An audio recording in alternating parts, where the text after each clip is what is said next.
الرحیم، ابھی چند لمحے قبل ہم نے اس عدت والے مقدمے میں اختتامی بحث کی ہے اور عدالت کو یہ بتایا ہے کہ یہ مقدمہ تمام عالم میں پاکستان کے لیے شرمسار ہے۔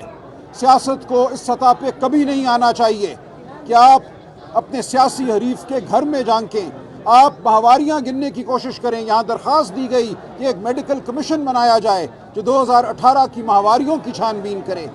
میں کہتا ہوں یہ افسوس کا مقام ہے، یہ انتہائی افسوس کا مقام ہے، اور اب یہ معاملہ عدالت کے ہاتھ میں ہے۔ ہم نے سپریم کورٹ کے حوالے دیے، قانون عدالت کے سامنے رکھا۔ یہ بات بالکل واضح ہے کہ شریعت میں ہمارے سپریم کورٹ کے فیصلوں کے مطابق عورت کا کہنا اس کے جسم کے حوالے سے، اس کی ذات کے حوالے سے حتمی ہے۔ کوئی اور اس میں جھانک نہیں سکتا۔ اگر یہ کہہ دیا گیا کہ معاملات تمام ہو چکے تھے، عدت کی مدت گزر چکی تھی، جو ہمارے سپریم کورٹ نے مدت رکھی ہے اس سے زیادہ وقت گزر چکا تھا، تو کسی کو حق نہیں ہے کہ وہ اس کو جھٹلائے۔ یہ مقدمہ کبھی نہیں چاہیے تھا، اس مقدمے کو کبھی چلنا ہی نہیں چاہیے تھا۔ ہم پاکستان کی تمام عورتوں کی عزت کے لیے یہاں کھڑے ہیں، ہم کھڑے ہیں پاکستان میں چادر اور چار دیواری کے تقدس کے لیے۔ ہم آپ سے، پوری قوم سے یہ التجا کرتے ہیں کہ اس مقدمے کے ساتھ ہمارا ساتھ دیجئے، اپنی آواز بلند کیجئے، ریاست پاکستان کو بتائیے کہ عورت کی حرمت ہمیں عزیز ہے، عورت کی حرمت شریعت میں، ہمارے قانون میں معتبر ہے، برتر ہے۔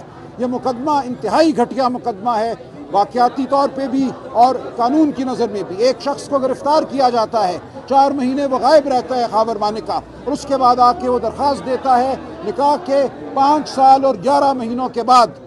عمران خان صاحب اور بشرا بی بی کا نکاح 1 جنوری 2018 کو ہوتا ہے، اور یہ درخواست نومبر 2023 میں داخل کی جاتی ہے کہ کس طرح لوگوں کو مہروں کے طور پہ استعمال کیا جا رہا ہے سیاسی مقاصد کے لیے۔ سیاسی مقصد یہ ہرگز نہیں ہو سکتا کہ آپ عورت کی حرمت پر حملہ کریں۔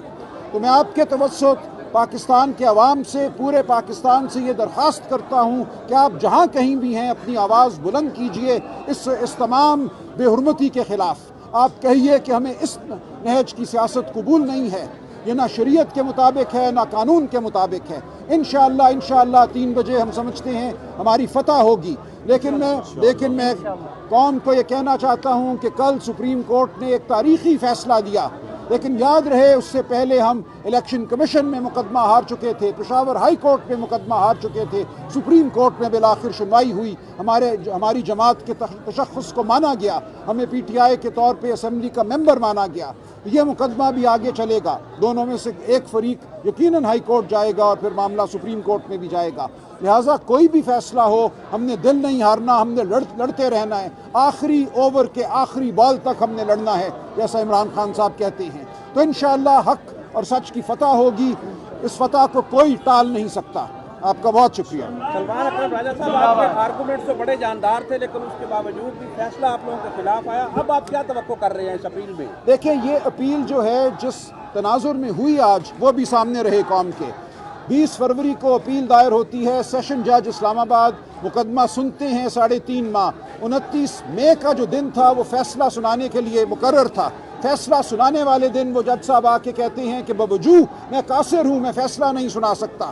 تو قوم فیصلہ کرے کہ ان جج صاحبان پر یا ان جج صاحب پر کیا دباؤ تھا کہ 29 مئی کو وہ فیصلہ نہ سنا سکے، پھر مقدمہ ان سے چھین کر، ان سے لے کر ان جج صاحب کو بالخصوص دیا جاتا ہے۔ ان جج صاحب نے مجھ سے پوچھا کہ کیا آپ کو مجھ پر اعتبار ہے؟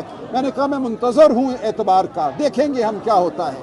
لہٰذا جس تناظر میں، جس سیاق و سباق میں یہ مقدمہ اس عدالت میں آیا، وہ ہمارے لیے تشویشناک ہے، لیکن اس کے باوجود ہم نے قانون اور آئین اور واقعات کے مطابق مقدمہ لڑا، پروفیشنلی مقدمہ لڑا۔